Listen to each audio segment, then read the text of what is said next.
Hey, what up everybody, Steve Breach coming to you. I want to make a quick video about my San Francisco 49ers going up against the Indianapolis Colts. This is going to be on Sunday. It's going to be the afternoon game on CBS. And this is a big game for San Francisco 49ers. We need to get our season back on track. We need to get our winning ways back. After the ass-kicking we took by the Seattle Seahawks on Sunday Night Football. I mean, these games are going to happen. The Niners were a good team, but it wasn't like we were going to go 16-0. We weren't going to clean house. And if anybody is going to do this to us, I'm honestly glad that it's going to be the Seahawks. The Seahawks are a damn good football team. It's not like we laid down for a team like the Jacksonville Jaguars or anything like that. This is another team that is on the board as a Super Bowl bound team, and everybody's fighting for these wins in the West. We're going to play this team again, and we're going to have the home field advantage. But when it comes down to it, this is the team that we're going to play in the playoffs. Or if we get any luck, like we did last year, we don't have to play in the playoffs. But they're a playoff bound team. They're going to be on the board. That more than likely we're going to end up with this team on our schedule 3 times this season, and that sucks because they're a damn good football team. With last week's crushing defeat, losing 29-3, and then this week's arrest from Aldon Smith, it just sort of feels like this football team is falling apart. It feels like maybe these guys are buying into the hype that the San Francisco 49ers really believe what everybody's saying about them. For the second year in a row, they're the big dog in town, where everybody thinks that they're the best, and they're the easy hands-on favorite to win the Super Bowl. Aldon Smith getting busted for drug charges, a DUI, and marijuana possession, all within the matter of just not that much time at all. You know that Roger Goodell has that gavel in hand, and he's looking to drop the bomb on this team as soon as he can. Aldon Smith is one of the best young defensive players in the league, and if he doesn't come in and drop the ball big time on Aldon, a lot of these rookies that are coming in the league are going to be thinking that they can get away with murder, and they can do whatever they want. When it comes down to it, I'm guessing, especially with that gun charge in there for Aldon Smith, I'm guessing that Goodell is probably going to hand him a 4-game suspension. When you look at the suspension that the guy on the Jaguars just took, it was 4 games. So they sort of balance each other out, and I think that's where we're going. If this would have happened before week 1, we really would have been screwed. We're getting a gift. I guess you can say that he's going to be able to play in this Colts game, but if Monday or Tuesday, Roger Goodell drops his decision, we're going to miss him for our Thursday Night Football game against the Rams, Houston, Arizona, and Tennessee. All 4 of those teams are real good teams. Arizona probably being the less impactful team on there, but I think that's a team definitely, if you lose focus on there, could definitely beat you. But I think those are teams that if we play 49er football team, we can beat those guys. Aldon's young. He's going to make mistakes, but this is a lot of mistakes, all in a short period of time. Hopefully he can get it back together. I've looked at Aldon as a guy that I think is going to be part of the 49er franchise for a long time, and hopefully he gets this out of his system and we can move forward from here. But with this being a Super Bowl hopeful year, this is a dumb move by a great player.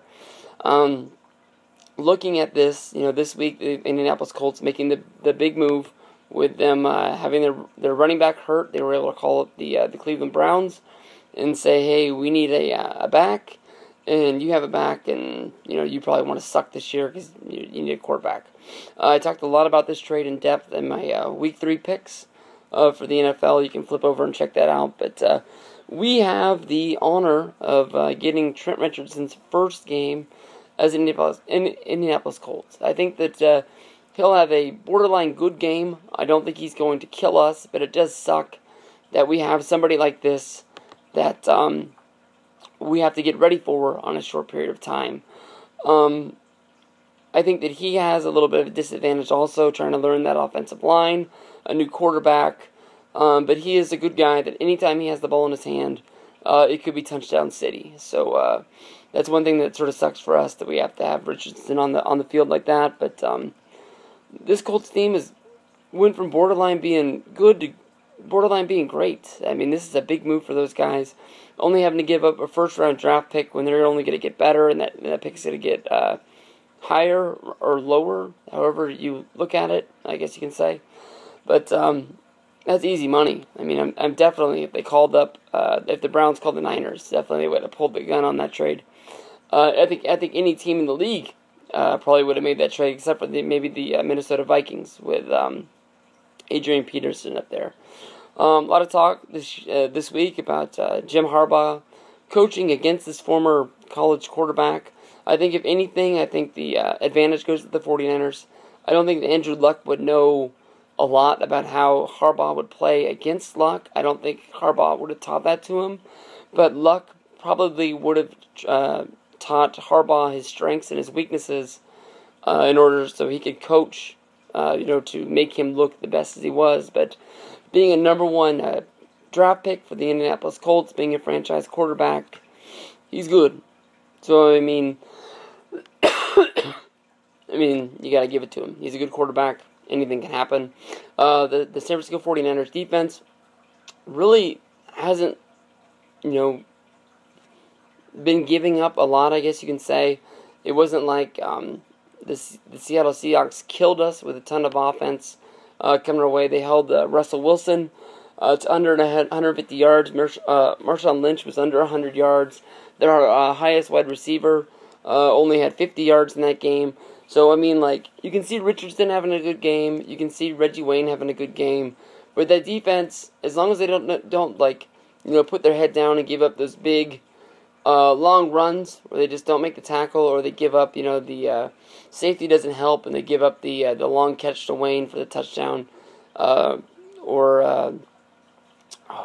dude from the Raiders is on this team. I can't remember his name. It just sort of escaped me. But, I forgot his name. Fuck me. But, this is a game that honestly, I think the San Francisco 49ers could win this game easily. And that's really what I'm looking forward to. I guess you can have the outside story of the Davis brothers playing against each other. There was something that I read earlier this week about the reason why, it was last week that came out that the 49ers in that draft, they really didn't want to draft Kaepernick. Kaepernick just sort of happened. The one guy that was really on their board was Russell Wilson.